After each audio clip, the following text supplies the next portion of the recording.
Well, the time has come, a definite integral. We begin by integrating, then the antiderivative of sine is negative cosine. So that's negative cosine. The antiderivative of cosine is sine. We're asking the question, the derivative of what is sine? The derivative of what is cosine? We're going to evaluate this from 1/3 of a pi to 4/3 pi. Okay. Oh, it still looks the same. Anyway, let's plug in. That is going to be the opposite of the cosine of 4/3 pi plus the sine of 4/3 pi. Take away the opposite of the cosine of 1/3 pi and the sine of 1/3 pi.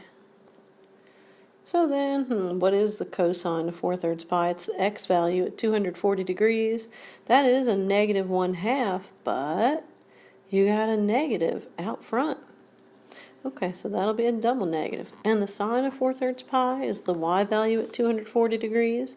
That's also a negative square root 3/2. We'll take away the opposite of the cosine of 1/3 of a pi, the x value at 60 degrees. That's a half, but we have the negative out front and another negative at that.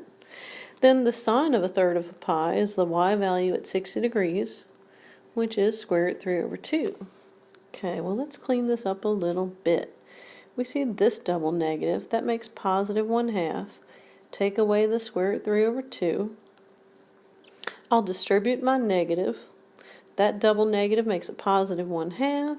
And then the opposite of the square root 3/2.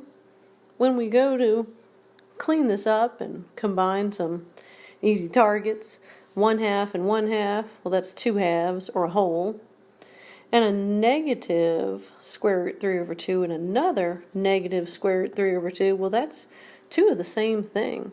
That's negative 2 of those square roots of 3/2, but 2 halves, that's just a whole.